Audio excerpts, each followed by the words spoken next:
Welcome to the Integrated Schools Podcast. I'm Andrew, a white dad from Denver. And I'm Courtney, a white mom from LA. So we are supposed to be taking a break over the summer, and I think we were doing a pretty good job when this happened. You know, there was a little girl in California who was part of the second class to integrate her public schools, and she was bused to school every day. And that little girl was me. So many of you probably noticed that the topic of school segregation, and particularly the use of busing to desegregate, is in the news a lot after that debate moment. A lot has been said about it, and much of it has actually been pretty good. And if you have not read Nicole Hannah-Jones's New York Times article, stop everything and do so now. Definitely. It made us realize just how murky the real story is around our nation's attempt at desegregation. Yeah, right. I mean, even the framing in much of the media of this being a question of busing ignores that what we're actually talking about is school desegregation and not transportation. Yeah, I mean, we talked about some of this in the Brown v. Board series, but with this new focus on the method of desegregation, we thought it would be worth having a conversation specifically about busing, what it means, how it was used as political cover for anti-desegregation sentiments, you know, and how the way that the story was told continues to affect our ability to have a clear-eyed, honest discussion, right, about where we currently are in school segregation stuff. Yes, but never fear, listeners. This is not just the two of us waxing philosophic about it. We brought in a heavy hitter who has been all over the media in the wake of the debate, and he was nice enough to give us some time and share his deep knowledge. Yeah, so Dr. Matt Delmont is the Sherman Fairchild Distinguished Professor of History at Dartmouth College, and he has literally written the book on busing, Why Busing Failed, Race, Media, and the National Resistance to School Segregation. He's great. His work is showing up everywhere right now for very good reason, and we're thrilled to have him on the show. Yeah, let's hear it.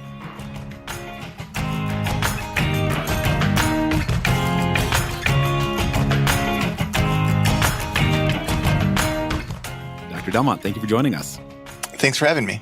Yeah, so busing is, big in the news right now following the Harris-Biden exchange during the recent Democratic presidential candidate debate. And I know you have been quoted all over the place.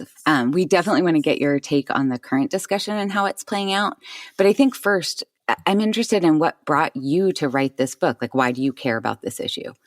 Yeah, it's a good question. So I started research on this in about 2010. All my work is on African-American history and history of civil rights in some way. So my first book project was on the history of the civil rights movement in Philadelphia. And so I looked at issues around school segregation that were going on in the 50s and 60s in Philadelphia. And for the next project, I wanted to look nationally and kind of get a broader understanding of what was going on in terms of school segregation and civil rights in the North, but on a national level. Initially, I planned to start the book focusing really just on the 1970s, trying to understand what happened in Boston in the 1970s and what came after that. But as I got into the research, I realized that these protests against the use of buses for integration, they started almost 2 decades earlier. So they started just after Brown versus Board in New York City. And so for me, as a historian, I'm always interested in trying to sort of complicate stories that we think we know pretty well. So almost everyone's heard about the sort of busing in Boston, and almost everyone has sort of negative associations with it. And so for me, what motivated me with the book was, what can I find and reveal that's going to kind of open people's eyes and get them to see what seems like a familiar topic, get them to see that in new ways. So the history a little bit, like, let me see if I have this right.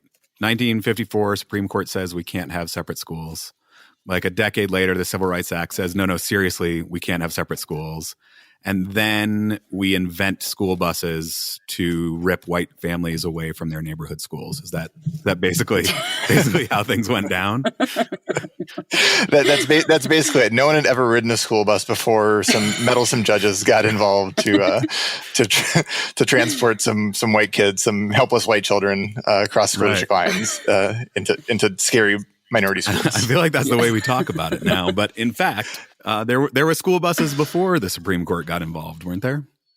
Absolutely. And I think that's one of the things I've been trying to tell everyone I talk to in these last couple of weeks, that the reason I use busing in quotation marks throughout the book is that school buses had long been used in the United States to transport students. So starting in the 1920s, school buses, it's what allows America to develop a modern school system, to move from these kind of one-room rural schoolhouses to multi-grade elementaries and comprehensive high schools.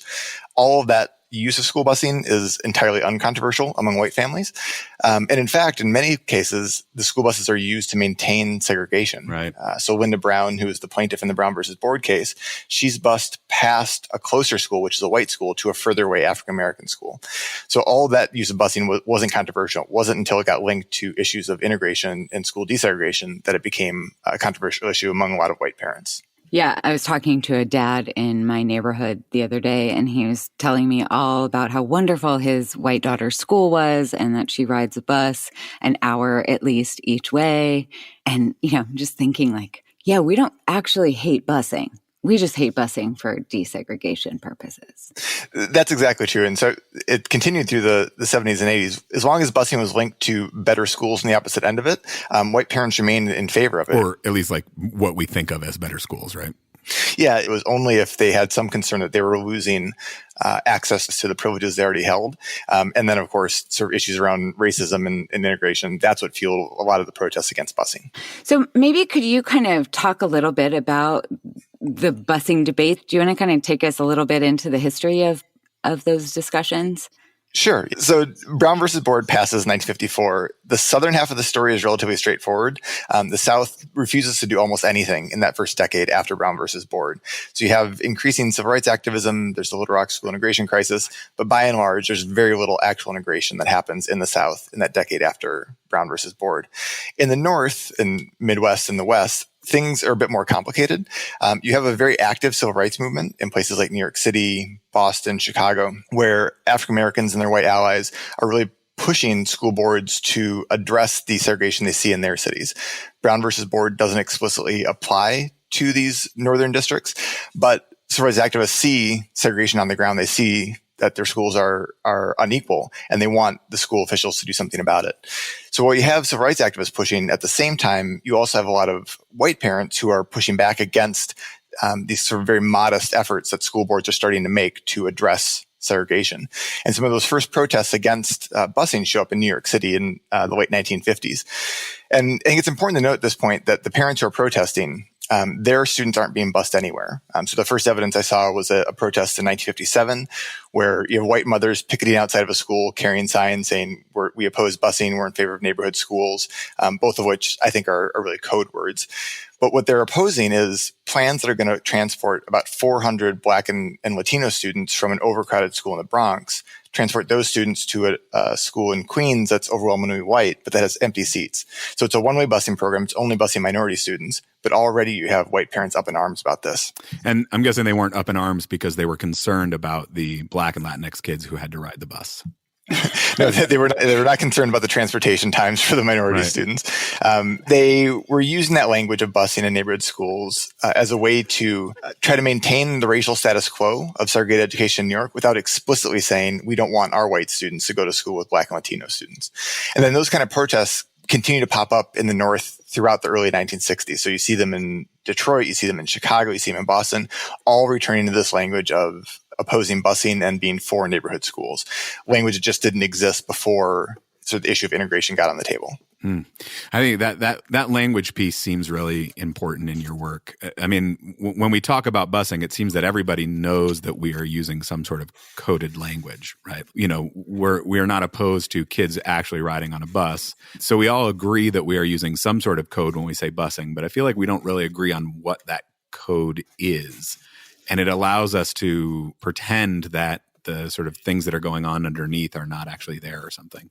I think that's absolutely right. And I should have said at the outset that my training is as a historian of civil rights, historian of education, but also a media historian. So I'm particularly interested in the way that terms like this, terms like busing or neighborhood schools, can get taken up in media accounts, both in the newspaper, but also on television, and then kind of take on a life of their own. And also how the protesters were very conscious of the language that they were using. These white opponents of school desegregation, they were very careful students of the civil rights movement. They saw those kind of public protests and they explicitly said, we're going to use those same kind of public protests, lots of mothers marching, lots of carrying American flags, pushing baby carriages, and we're not going to use explicitly racist language. We're going to try to avoid using explicitly racist language. Instead, we're going to say, these are our rights. These are our rights as homeowners. These are our rights as taxpayers to send our kids to neighborhood schools and to oppose busing. And I think the way that language got taken up by the media, we are still kind of stuck with this term of busing because those opponents of school desegregation were so successful. They really set the terms for the debate. And what I think that did was it made it really easy for white parents to claim that they were the ones whose rights were being trampled upon. Right. It made it a story about their feelings and their children as opposed to a story about the civil rights of Black students, which I think is to our loss. And we're still trying to kind of undo that and grapple with that to talk more honestly about how schools became segregated in our country and how that segregation was maintained and who benefits and who's harmed by that. Yeah, this seems to like tie into this idea of the real high premium that people sort of all of a sudden seem to place on neighborhood schools. When did that start? Has that always been a value for parents? So it's a good question. So the first evidence I saw of people explicitly using that language in neighborhood schools, it dovetailed entirely with the anti-busing protests that started in the late 1950s.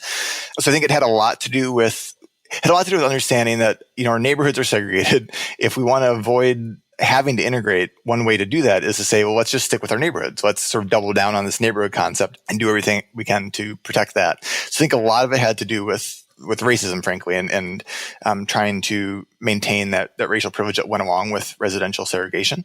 I do think that there might be something more at play with the neighborhood concept. I don't know if I've entirely worked through it yet. So my work really focuses on sort of the 50s through the 1970s, where you have pretty clear relationships between the sort of housing policies that determine who's going to live where in urban areas and who has access to the suburban areas and the kind of socioeconomic status. I think those things have gotten more complicated since the 1970s. And what I mean by that is, I think particularly today, you have a lot of people of color and a lot of low-income families living in suburbs, the kind of inner-ring suburbs. And you have a larger proportion of higher-income families moving back into cities. And so I think that issue of neighborhood, I think, is really a complicated one because I think people can either invoke it when they want to or ignore it when they want to. I know some cities, the issue is if everyone actually attended the neighborhood schools, that would be more integrated than the different choice plans that are already in place. And so I think I'm still trying to read up myself on some of the contemporary scholarship to understand, how are people invoking that term now? But I can safely say that the period I study from 50 to the 1970s, when it was invoked, it was usually invoked as a code word for we want to maintain racial segregation. Right. Yeah, this seems to like tie into this idea of the de jure versus de facto segregation. That if you start at whatever 1954, you look and the schools are segregated, and in the North they say, well, it doesn't say in our school board policies that kids have to go to separate schools, so this is just the fact of the world. And I know you previously and in your book talk about de facto segregation as really a sort of ridiculous concept.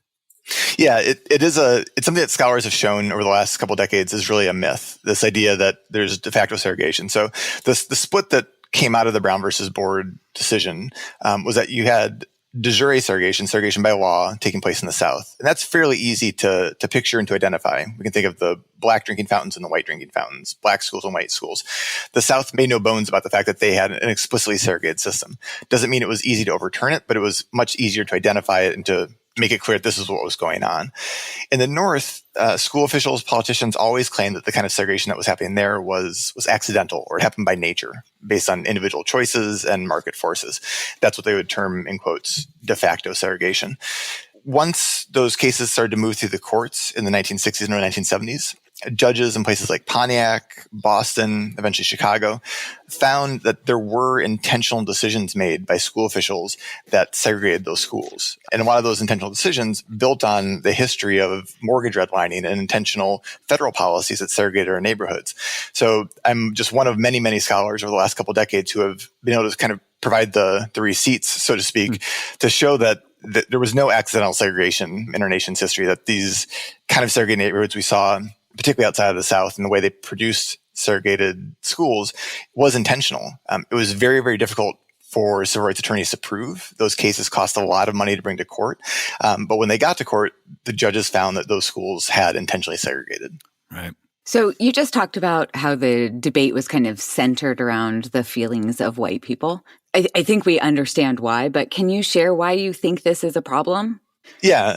So I think it was a problem for two reasons. I think firstly, if we just think about how we talk about the history of civil rights in our country, the Southern story of civil rights is a story that foregrounds the experiences of Black people right? So we have famous images of Martin Luther King leading marches. We can identify Rosa Parks as one of the sort of iconic figures in our nation's history. There are great pictures of Ruby Bridges integrating schools in New Orleans, the Little Rock Nine in Little Rock. Black people figure prominently in those civil rights stories in the South. Outside of the South, one of the issues with busing, the way that story got framed, is the story became about white people. It became about how upset parents were and how these public protests sort of shaped the terms of what people were talking about. So as a result, we don't talk about the constitutional rights of Black students in the North in the way in which those constitutional rights were what led to these busing decisions. Judges didn't order busing because they thought it would be a fun experiment. They put in place these busing orders because these school boards in places like Boston did everything in their power to intentionally segregate schools, and then did everything in their power to avoid dealing with that reality, to rebuke the civil rights demands of local Bostonians at every turn. And so I think one of the issues with focusing on the feelings of white people is that it entirely obscures the civil rights of Black students and Black parents in this northern cities. I think the other reason it's a problem is that it deprives us of a language to be able to talk honestly about race in our nation's history, because it focuses so much on white innocence. If we can't understand the way that schools in all parts of the country were intentionally segregated and the way those benefited primarily white and upper middle class families and the way they harmed students of color and lower income families, then it's almost impossible to come up with meaningful responses or meaningful policy changes today. And so I think it matters a great deal how we narrate those stories of our past if we want to create a more just future and reckon honestly with our nation's history. Yeah. Yeah, I think that's huge. And that to me seems like part of the problem of referring to it as just busing. And I'm also thinking like, what are these ugly stories? We know people hurled Coke bottles at, Melba Beals, but, are there particular stories around busing that really illustrate that this was in fact actually race? Yeah, so while the language focused on busing, there were many cases in which sort of the racism became more prominent. One of the first ones that comes to mind is in Pontiac, Michigan. Pontiac was one of the first northern districts to be placed under court order and be required to bus. One of the things that happened there just before the start of the school year in 1971, a group affiliated with the KKK broke into the bus depot and dynamited 10 school buses. They were empty, thankfully, but they dynamited 10 school buses as a threat to school officials, the judge, and to the Black community, that they were adamantly opposed to this idea of having racially integrated schooling in the North.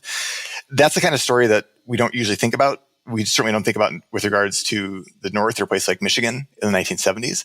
But it was this kind of undercurrent of, on the surface level, parents are going to use this language of busing that seems race neutral and doesn't seem to be explicitly racist. But then there was always that kind of undercurrent of, if push comes to shove, racial violence will be put into play. We saw it show up in Boston. We saw it show up in Louisville. And so I think that those kind of two sides of that same coin, on one side, white racial innocence, but on the other side, the willingness of too many whites to resort to violence to maintain their privileges. It posed a real challenge to Black parents who had to think about sending their students into some of these racially integrated schools. That was a real fear, that will my child be safe going into a white neighborhood to go to school? Right. So what kinds of advocacy work were Black parents and Black civil rights organizations doing around this? And then a follow-up to this is, were there any Latinx or Asian American or other groups vocal in this debate? We think about it often as a Black and white issue, but was it? Those are two very good questions. So on the first side, the kind of advocacy you saw among Black families and civil rights organizations. So the Black perspective on busing was pretty complicated. Black parents, like all parents, wanted the best educational opportunities for their students. The challenge was, once a lot of these busing programs were put into place, they often placed a tremendous burden on students of color and on Black students. What I mean by that is, judges would often put in place these court orders that did everything they could to try to promote integration while doing the least possible to offend or upset white parents. And what that meant was you would have these one-way busing programs. So there were some school districts that had two-way busing programs where both students of color and white students were bused. Those were relatively rare. What you saw more commonly were one-way busing programs where you would have students of color bust out of their neighborhoods into white neighborhoods. That was controversial and upsetting for a lot of Black parents for a few reasons. One, it meant that they would be going into strange neighborhoods and they would be worried about whether the teachers and parents at the receiving school would be openly hostile to their students. It also meant that in many cases, the schools in Black neighborhoods were closed and led to job losses for Black teachers and Black administrators. Yeah. And in some cases, the schools, they might stay open, but the names would be changed. So it might go from being the Booker T. Washington School to Central High School, which was sort of a loss of community identity and community pride around the school. All of which is to say that Black parents wanted the best education opportunities for their students, but they also wanted these busing orders to, if they're going to be put in place equitably, and to respond to the real concerns that they raised. So, one of the things I've seen come up in the last week or so is people citing some poll data from, I think, 1973 that suggests that only 9% of Black parents supported busing. What I don't think comes out clearly there is what other options they wanted to advocate for. Right. So Black families and civil rights activists were interested in integrated housing. That was almost entirely off the table in most places. They were interested in more funding for those schools. That happened in some places, but didn't happen nationally and didn't happen on a consistent basis. And so the kind of ambivalence that some Black parents felt about busing was that when it was actually put in place and how it kind of played out on the ground, it didn't always foreground their needs and their interests. So in terms of advocacy, it was just consistently trying to make the case that if we want the best education opportunities for Black students, it's not just resources, but it's having administrators and teachers who legitimately care about the students and their learning outcomes. That it's not just getting them into the school so they can sit next to a white kid, but it's having teachers, parents, and principals there who are going to value these kids and not suspend them when they arrive. Right. To the second part of the question, it was absolutely a multiracial story. And so based on the demographics of the country, you saw a lot more organizing among Latinos and Asians in places like California, Texas, and New York. And the story, again, is complicated there. So without overgeneralizing, a primary issue for Latinx families and Asian American families was bilingual education as opposed to desegregation. And so that's where you saw what might have been civil rights alliances among people of color sometimes break down. Mm-hmm. Because whereas African Americans are particularly interested in desegregation, for a lot of Latinx families, they actually preferred to have a larger concentration of Latinx students in a school so that they could have bilingual education and funding for bilingual education. Mm-hmm. And so that was a real roadblock in places like California and Texas. It got very complicated because then, depending on which side of the kind of political aisle you were on, people would kind of pick and choose which minority groups they wanted to sort of elevate their voices and try to sort of pit against each other. Mm. But understand that the kind of complicated multiracial dynamics of it just makes an even more kind of complex and nuanced story. Yeah. I feel like the overwhelming story is white resistance to desegregation. But were there white and privileged groups who were sort of coming out in support of busing and desegregation, places where it was not so vehemently protested, where people sort of accepted it and embraced it? Yes, there are many. And that's one of the things I think falls out of the way in which we talk about school desegregation. So one of the reasons I titled my book, Why Busing Failed, was there was such just a steady drumbeat of this policy failed, it can never work, it was a failed experiment, let's never try it again, that I want to try to address that head on. So I ended up focusing mostly on the resistance to busing. But what I try to open up in the conclusion is recognizing that where these policies were actually put into place, they tend to work. So I can highlight just a few places where you saw white parents being more active in trying to support these movements and trying to make them work. So in the 1960s, Evanston, Illinois is one of the first to have a voluntary school integration program, which kind of makes sense because it's very close to Northwestern University. But you have a multiracial group of parents there who organize and try to really do the grassroots organizing it takes to put a plan in place and then to see it through and make it work. I thought it was interesting that Kamala Harris mentioned Berkeley. Berkeley's another example of a success story. So they did put in place a voluntary program after some more pro-integration folks were elected to the school board. It was not without controversy. A number of white parents organized in resistance to it, but the larger proportion of white families and then families of color as well organized for it. And so that's another place where you saw white parents doing their share to lobby for it.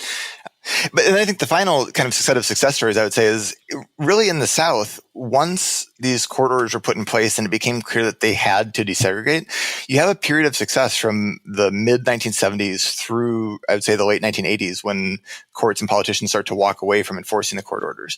So in places like Louisville, Charlotte, Raleigh, citizens, not just liberals, but people across different party lines, see it as their sort of civic duty to make sure that these policies work. Doesn't mean they're always happy about it, but you have white parents who commit to sort of recognizing we can't maintain this segregated school system any longer.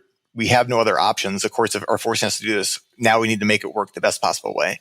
I take those as positive stories because I think it shows once the federal government or courts really have an active role in saying this has to happen, people are adaptable. They adapt to political realities, and those white families in some of those southern cities adapted to those political realities, and I would say did a much better job than a lot of liberals outside of the South in terms of promoting integrated education for those couple decades in the 70s, 80s, and early 90s. Yeah, I mean, I feel like that's when we don't tell that story as well, then like where's the space for people to try to do that again today? You know, if the narrative is all white people hated this forever and it's just the way of the world, then it's much harder to think about overcoming. I think that's true. And I think that almost every place we've seen desegregation efforts attempted, there's initial pushback. I think the places where it worked was where you had school officials and local leaders who could provide leadership and provide patience to hear out the upset parents and sort of ride the wave of that initial year or two of protests, but stick with it and to really make a strong case that this was something that was civically important, that we didn't need to agree on every issue, but that for the best school outcomes for that community or for that city or for that region, people had to come together around this issue. That took leadership and I would say a political courage that was lacking in too many places, but the places that saw it work had people who were willing to stick with it over a period of time. Right. Yeah, school desegregation efforts are largely discussed as like fact and function of policy, right? But as we see from your account, it's always much, much more than that. The news media, which is, made of white people who are probably often themselves parents and vocal individuals and, marches of 15,000 white moms were also really influential in the desegregation debates. So can you talk for a little minute about the relationship between individuals and policy here? We're also all about building a brave constituency for brave policy, building a movement of parents with skin in the game. And so we hear a lot at integrated schools that desegregation is a policy issue, but we also really believe that individual choices are significant in this as well. Yeah, I always think of sort of policy and individual choices and individual feelings as really working in tandem. I think policy can set the terms of what people deem to be normal and what they deem to be possible. So in the time period I study, because there were already decades of intentional policies that segregated neighborhoods, for a lot of white families, they just understood it to be normal that their neighborhoods and their schools were going to be segregated. That sort of was a foundational belief. It's meant to be the case that white people are going to live by white people and black people are going to live by black people and Latinos by Latinos. Policy shaped that. But then I think in turn that shaped how individuals understood their place in the world. At the same time, it's absolutely the case that political officials, school officials, judges are influenced by the kind of individual feelings and individual choices they see their constituents making. So one of the things I saw playing out, particularly in the case of New York, was school officials were really scared to death by the perceived viewpoints of white parents. So already by the 1950s and 60s, there are these rumors circulating in community meetings that the school board is intending to bus all 1 million students who are in New York public schools. They're going to be busing kids from Harlem to Staten Island and vice versa. Whereas the school board only at that point has plans to bus 1,000 or 2,000 students. But school officials hear those rumors and they hear the anger and the frustration and the concerns. Those individual choices and emotions then in turn shape policy because they have a chilling effect on policymakers that don't want to sort of go too far to upset the views of their white constituents. Mm-hmm. And so I think the things kind of work in tandem. Policy can shape the perspectives of individuals in terms of what they deem to be normal and possible. But then once people start to organize and gravitate around a set of ideas and express those, either through hope or through anger or through frustration, that in turn shapes what kind of policies the policymakers think are possible. It's complicated, but I think that is a sort of a cycle of how a lot of school decisions have been made in our country's history. Yeah. Yeah. Can you talk a little bit about what some of the impacts of the busing debates have been? Like, I think the lasting impacts of the busing debate, particularly as it peaked in the 1970s, were really two things. I think it took school desegregation off the table as a national issue. So you still have a lot of schools that were under court order through the 1970s, even some that are still under court order today. But the sense of a national commitment to making good on the guarantees of Brown or the promises of Brown, both the legal and moral mandate of Brown. I think that largely got shifted off the table after the mid-1970s in the busing debate. The second thing I think came out of the busing debates was, to my mind, it really shaped how we talk or how we don't talk about race in our country. I think because we weren't able to address sort of the reality of segregation head on with the busing debates of the 1970s, it allowed white families and folks who have some amount of privilege to think that that came naturally, or it came through their sort of successful investment choices. They're successful. Right. We bought the house in the right neighborhood. We did things right. We've earned this. That perspective makes it very difficult to talk about racial wealth gap, to talk about what the sort of negative impacts of segregation, of generations of segregation in the country. Busing wasn't the only aspect of that, but I think busing was really the kind of fulcrum issue where we had a chance to say, this is how things got this way, and here's what we're going to do to change it. And instead we took the path of, let's not talk about how things got this way, and let's pretend that whites were victimized by these policies, and then just sort of double down on sort of a market logic that rewards people who already have the resources. So I think, unfortunately, that's what I see as being the legacy of the busing debates of the 1970s. Yeah, so I'd like to kind of move into, the current conversations around busing and desegregation. And what I'm really interested in, like, if we maybe are beginning a new conversation, right? Small as it might be, about desegregation, how do you see today's stories the same as or different from the ways the conversation was playing out in the 60s and 70s? Yeah, that's a really good question. I mean, to start off with, I was really surprised at how much attention busing and school desegregation has received in the last couple of weeks. When I went back and watched the tape, it was a fairly small part of the debate, but it ended up being in sort of the news cycles for almost 2 weeks, which to me, as a historian of this stuff, was just shocking that people were interested in talking about it.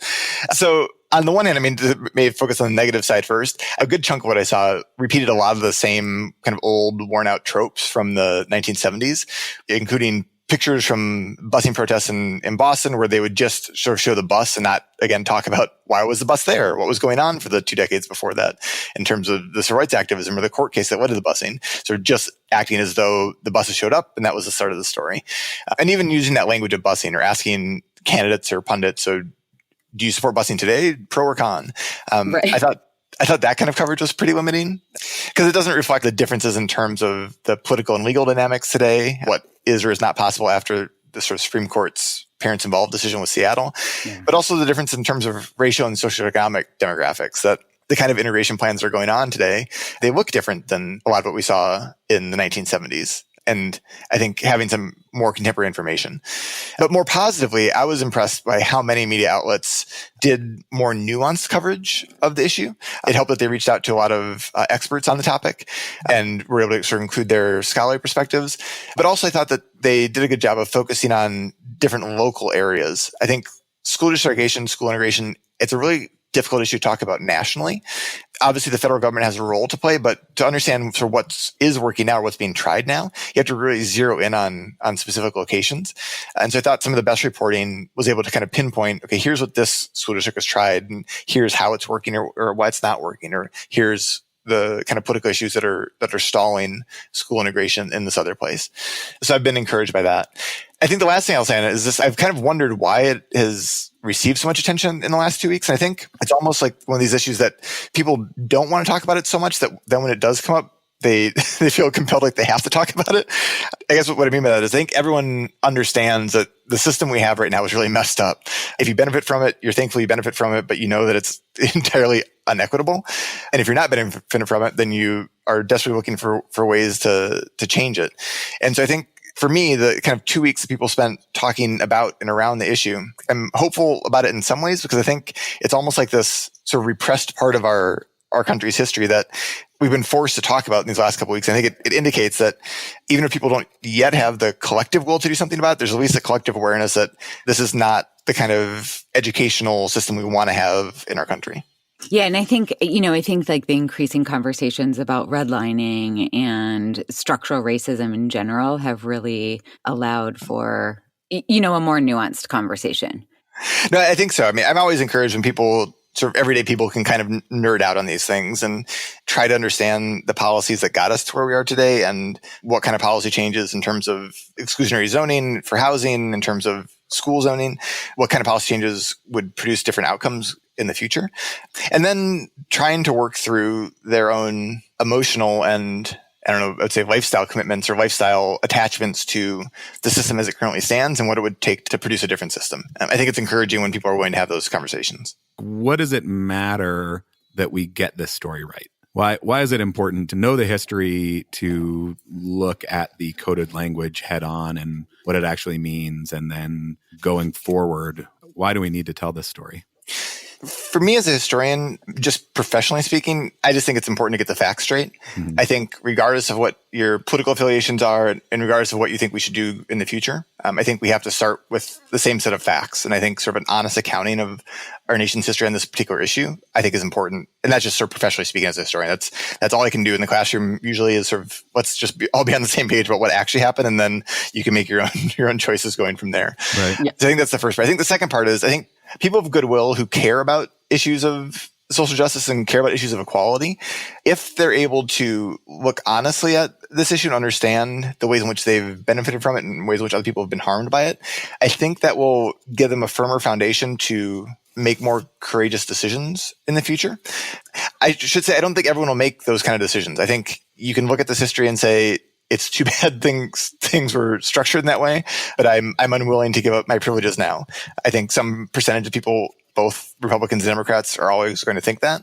But I think hopefully there's a larger proportion of people who, when they see the facts and they see, if I'd been born in a different zip code, or if I've been born with different parents and different racial demographics, I could work as hard as I want. And the kind of education that was put in front of me is not going to send me in the same professional direction. It's not going to give me the same kind of set of life chances. If you recognize the unfairness of that and sort of the unjustice of that, I hope that there are enough people who would make a different set of choices and push for different policy outcomes so that we don't have to be having this conversation a generation or two generations from now. I think that's part of my frustration with the way in which we talk about the history of civil rights in our country, is that we are a country that likes to lionize the Brown versus Board decision, like to lionize Martin Luther King and Rosa Parks, at least some aspects of their lives. But we don't always want to do the hard work of making the ideals of civil rights a reality. It's like we want to claim the medal, claim the trophy for having completed the race, but we haven't finished it yet. Right. Mm-hmm. I want to leave room for if there's anything that you think our listeners should know. I can't think of anything more from my own research. I think so I got an email earlier today from a student in New York who's part of this group of students called Teens Take Charge. Teens Take Charge, yeah. Yeah. And what struck me, and it strikes me talking to you all, is that I didn't see voices of people like you all in the last couple of weeks in the media coverage. And so I guess I wonder what it would take to get the voices of people who are doing the on-the-ground work of trying to make this a reality now more attention. I don't have an answer to that, but I think media strategy is always sort of part of the equation about which side wins or loses. In the time period I studied, the anti-busing folks were much more successful at setting the terms of the debate than the folks who were advocating for racial integration in the schools.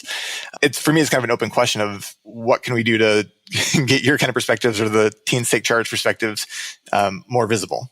But I think the people who currently have skin in the game as parents and students and who are sort of work on these battles on the ground, I don't know. I mean, I wonder, like in my book, I write about sort of Irene McCabe and Pontiac and her mother's march to Washington, D.C. And in some of the most successful political activists of the 20th century were white moms, right? They were often advocating for things that I'm not in favor of. Right. But there's such tremendous power there. Yeah. I mean, I think it's a question we think about a lot because I don't see a way out of the current state that we're in without a real shift in on the ground level thinking about it. Yeah. It seems like, one of the reasons that we're doing this podcast, one of the ways that we get there is by helping people see other ways of conceiving of, even things as basic as what is a good school and what is not a good school. Good parenting. What counts as good parenting and what doesn't count, all of those things that if we can't sort of change those things really hard, I think you need the policy to push on some ways. There's got to be sort of a push and pull. You can't ignore the policy piece of it, but the policy alone is how you get the sort of backlash that we got after Brown v. Board. Yeah. Well, I know you've had requests all over the place, so thank you so much for taking the time with us. Well, it's great to learn about the work that you all are doing. It's a fascinating. I spend so much of my time looking historically that I don't really know a lot about what's going on today. Right. So it's good to have a chance to talk to you all and know more about what you are up to.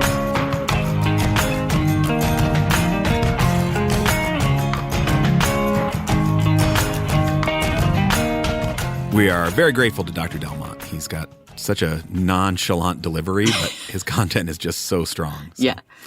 Yeah. Definitely feels like this could have been part of the Brown v. Board series, right? Because he really sets out to complicate the stories that we tell about our desegregation efforts, right? Like that somehow this was actually about busing and transportation and not about desegregation. Right. And like that the neighborhood schools was always a value apart from the ways that it allowed segregation.